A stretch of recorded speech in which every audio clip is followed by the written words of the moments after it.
Beautiful day, cold, Tuesday, 25th October. Video log of a ranting bus driver. As I try to get out of Northwest Portland, not an easy thing to do. Trying to get out of the city.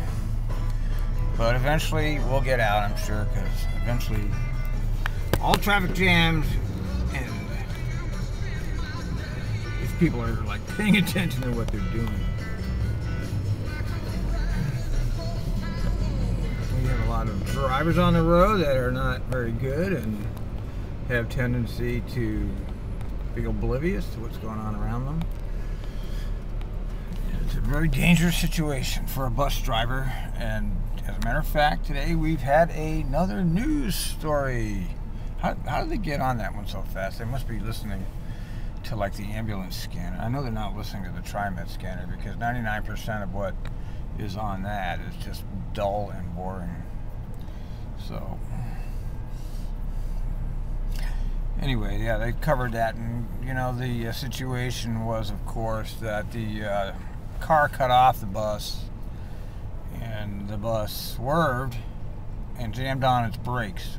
So he stopped suddenly to avoid a collision, and the rest is history. A bunch of people fell out of their seat. There was one original injury, and then as time went on, more and more people were claiming injury, and I guess there's like 6 or 7 people in the end there that were transported finally.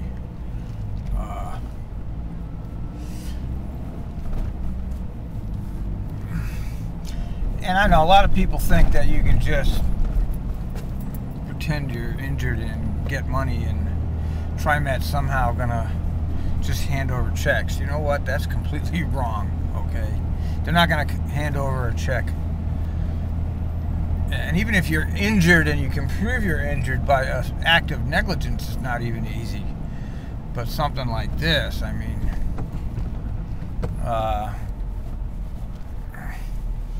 because there's an assumed risk when you ride public transit. There's some kind of a waiver, but you know, we live in the nanny state, and in the nanny state, the nanny is the state, and you know, we will take care of you. You know, it's all, anything we do, we will take care of you. Like, we will make sure that we hold your hands so that you don't miss your stop with our silly call stop, and we will assist you with whatever we can, even though you didn't plan your trip before you left the house, which is what any normal person would do, is like figure out where you're going before you actually leave. You know, and so in a case like this, well, he had 2 choices: crash into the car, which would have had even more people falling out of their seats, I'm sure, or just try to stop. And he tried to stop, and they fell out of their seat. There was one bona fide injury. A wheelchair guy fell out of his wheelchair. Anyway, bad for him. Reports drug tests. I tell you, if you're on drugs, don't come to work here, because if something like that happens, they'll hold you, they'll crucify you, man. You'll be in jail, because that's how serious it is if you come do this job and you're on drugs or alcohol. If you come here impaired, then you're out of your mind. Okay, although people do it. I read stories occasionally. Not too many transit bus drivers do it, but school bus drivers, there's a lot of them that are, you know, I read those national news stories. I mean, there's a lot of school bus drivers that come to work impaired, and they get caught too, some of them, and it's not good. I mean, people do crazy things. Anyway, good luck on that. You know, have fun out there, whoever you are, trying to beat the system. If you're trying to beat the system, I mean, fraud is very big in the transit industry, and it's well known as a very big problem in this industry.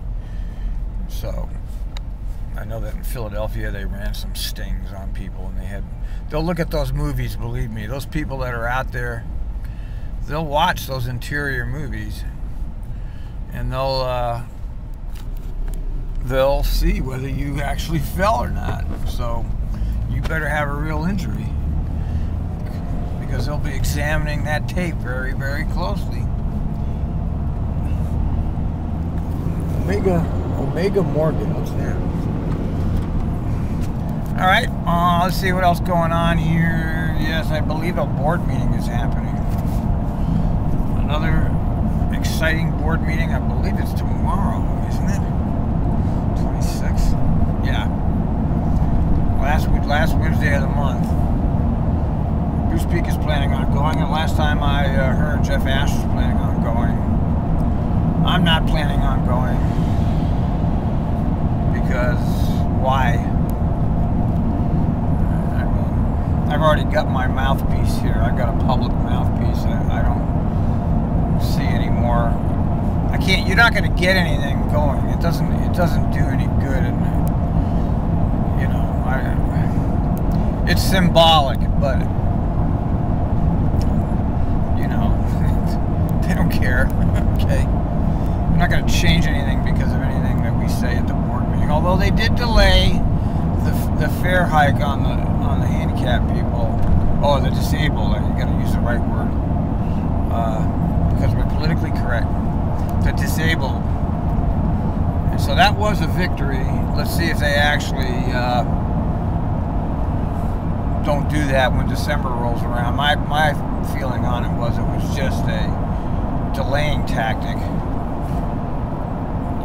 They're still gonna raise the fare, but they delayed it a little bit. They gave them a little bone.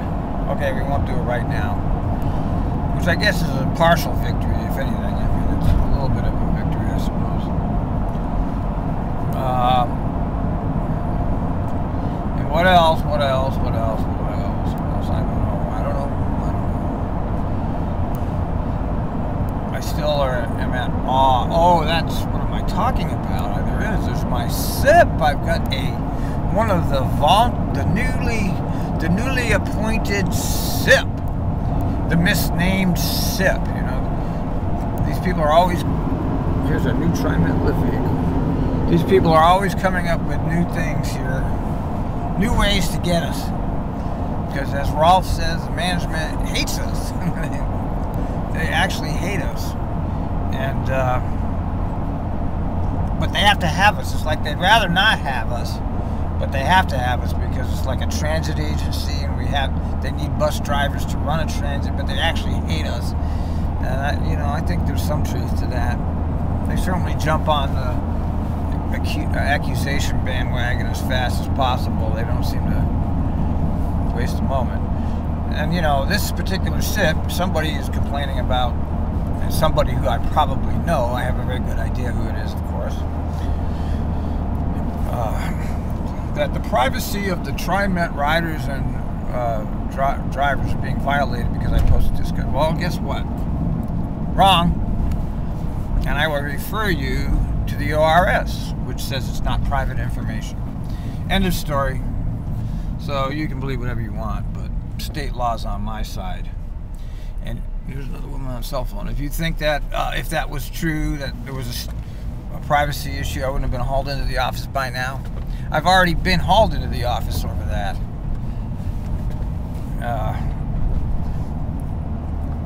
And written up, even though I disagree with them about this, wholeheartedly disagree.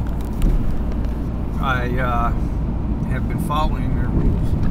And no longer post actual dispatch calls with the voice of actual operators and dispatchers to my.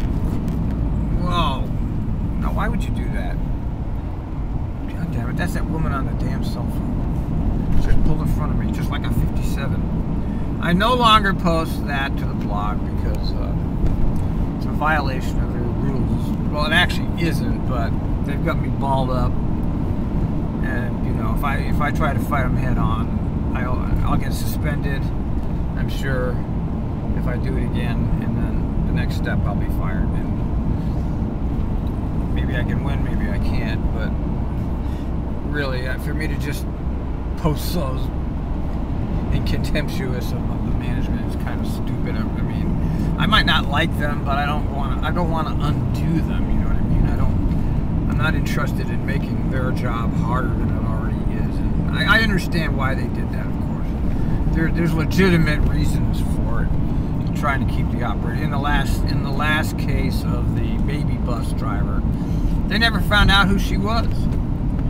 And believe me, they all came to me to get the information, and I told them, no, I can't do that, man. I've given you enough. That's what I'm going to do. The rest of it, you got to go to the management. I'm not going to work against them like that. That's, you know, I'm not going to completely undo my management. That's just not the way I am. I mean, I might disagree with them politically and have problems with some of their ideas, but you don't see me making complaints to OSHA or the feds or anybody else about the management. You know, these are, you know, it's kind of my fight with them. I don't bring in other people with it. I did get some attorneys to check out some of this stuff because I was curious, but you know, they have certain rights as my employer. Now, this particular issue on my own time and over the air, this is a little bit more complex, but I do have to go through the grievance process before I even look at it. I do have to go through this process, and every attorney, people are always telling me, I'm going to sue him, I'm going to sue him. I'll sue him. Well, let me tell you something. You think it's that easy? I got news for you, buddy. It ain't that easy to do it. Because every attorney is going to tell you you have this process set up, and you have to use that before you can go to the judicial review. And they have this whole process fixed. It's like you're screwed because it takes forever. It took me 9 months just to get my step 3. That's 9 months, and it's going to take 2 years. Or a year. Who knows how long it's going to take to actually get the last. If I even get it, I mean, I don't even know if I have executive board support on it, because they're gonna say, look, this is really not that. I understand where they're coming from too. They're gonna say, look, what do you really care about this issue for? It's not that important. It's not about your job. So listen to your calls and don't post them. And what do you really care? And that's what a lot of people say to me. It's like, what the hell do you really care about it for? And of course, my response is, it's not just about calls. It's about actually freedom. Okay. You know, do I have the right? Like, you know, I look at it like this. If any other citizen of the state of Oregon can do something, then why don't I have that same right? Okay? Why don't I have that right? I'm a citizen, but I don't have the right. I can't shoot film on Mac, for example, well, because I'm an employee. It doesn't make sense to me. But so it's about rights, really. Forget about it's a dispatch call thing. It's a bigger fight, and this fight is raging everywhere right now. It's kind of like government control of our lives, and the fact that I work, I don't work for the government. I work for TriMet, which is not actually the government. It's actually a private non-profit. It's not the government. They are funded by the government, but it is not the government. So it's a little complex. Anyway, I answered this SIP by just quoting the state law. I have a right to do what I'm doing. Now, unless somebody can prove that I don't have that right, then I didn't post the voice. I just posted the transcript. So, but I just find it annoying that I got the stupid SIP. I don't think that should have even been routed to me.